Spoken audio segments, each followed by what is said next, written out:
Concerned as to what will happen after Brexit. And we didn't vote, but that's the price we pay for being a overseas territory. Do you feel British?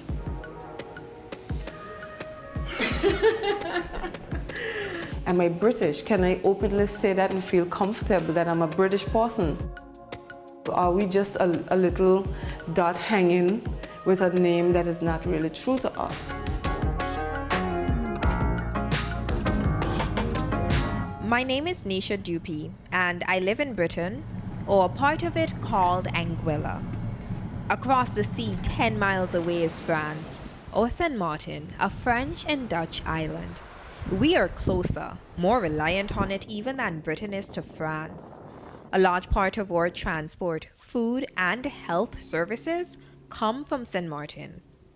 Last year, Anguilla was hit by Hurricane Irma, but the big storm this year is Brexit. Will we be cut off from the European neighbor we so depend on? Anguilla and Sint Maarten is like brother and sister, or brother and brother. You know, it's we depend on each other. Do you ever find yourself having to go to Sint Maarten to use any of the services? Oh yes, all the time.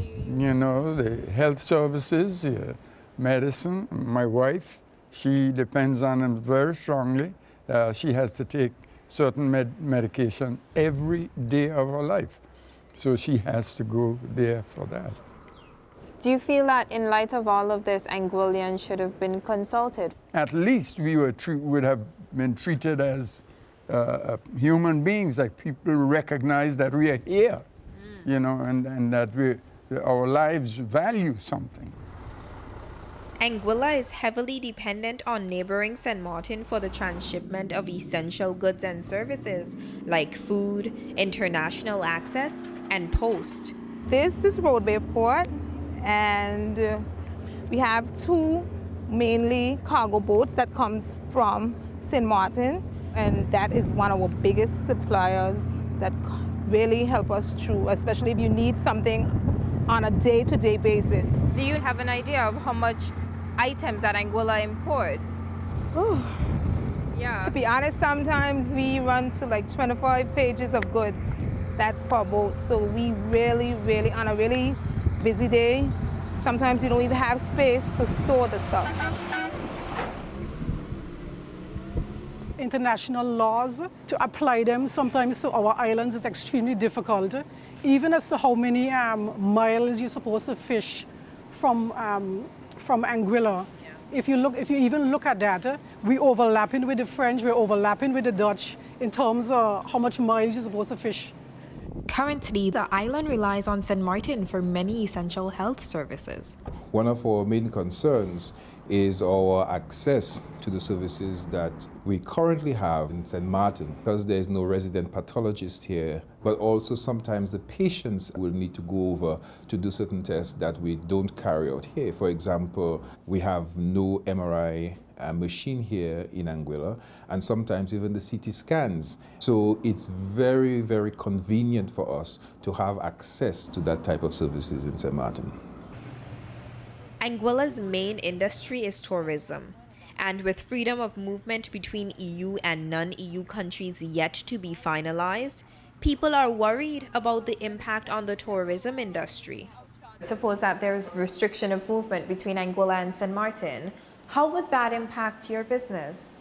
Without Sint Maarten, without the ease of travel and trade into Sint Maarten, it would be almost impossible for us to do business, simply because our airport right now is not adequate in size, and our runway is not long enough to accommodate those international flights by those major airline carriers.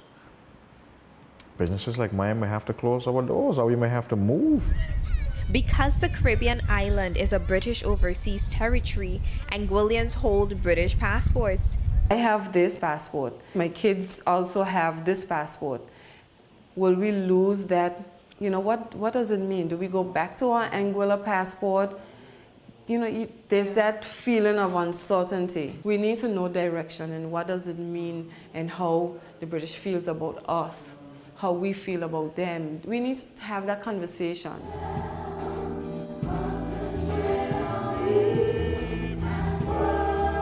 They still treat the overseas territories as though they're still babies, they're still children, and not understanding that these children are now grown adults who they should respect their views, they should respect where they're coming from, they should see how they can now build a relationship that will help to propel not only the overseas territories, but England itself. If something was to jeopardize or restrict sort of like the movement of people between Anguilla and Sint Maarten, what effect do you think that would have? You will see a lot of more boats building, private boats of different people. You'll see a lot of those building. So if that happens, you'll see your dad building a boat, my dad building a boat, his dad building a boat. So everybody go over at it, So you think they would like find another way to like enter, no matter what? No matter what, we're gonna find a way. Why? Because we need Sint Maarten for everything. Everything we need Sint Maarten for, everything. We hope that this relationship can continue, because if it doesn't, I think the people will break laws to make sure that the relationship continues. The people themselves will do it. Well, with me now is Blondell Clough, who's Anguilla's representative to the UK and the EU. The government, the British government, says it is actively considering the interests of Anguilla. Do you trust that they have your best interests at heart?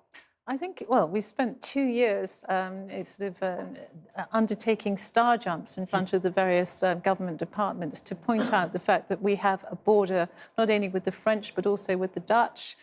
They have been on a steep learning curve because I was horrified when I first went into one of the offices that they hadn't realised that we had a border, 2 borders in fact. So there's a perpetual learning curve, I'm afraid. Do you think they know now? Do they understand now? There's no time for them not to know. They have to know now. Well, some, I suppose, might say, well, Anguilla's small, population of 15,000. The most immediate and pressing concern for the British government is nearly, 2 million people living in Northern Ireland, which is, in some ways, there are similarities, aren't there? No, true, that's true. But I think it's been put to us that actually all of it has to be settled for there to be an agreement. And you're talking about 15,000 British citizens, and I think that we should be part of that definition of all. We're part of the British family of nations. What makes you think you won't be, though?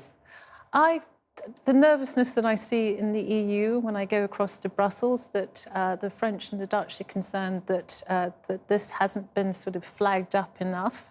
They're concerned for St. Martin. They have 100,000 people on St. Martin. So, they've got more sort of skin in the game there.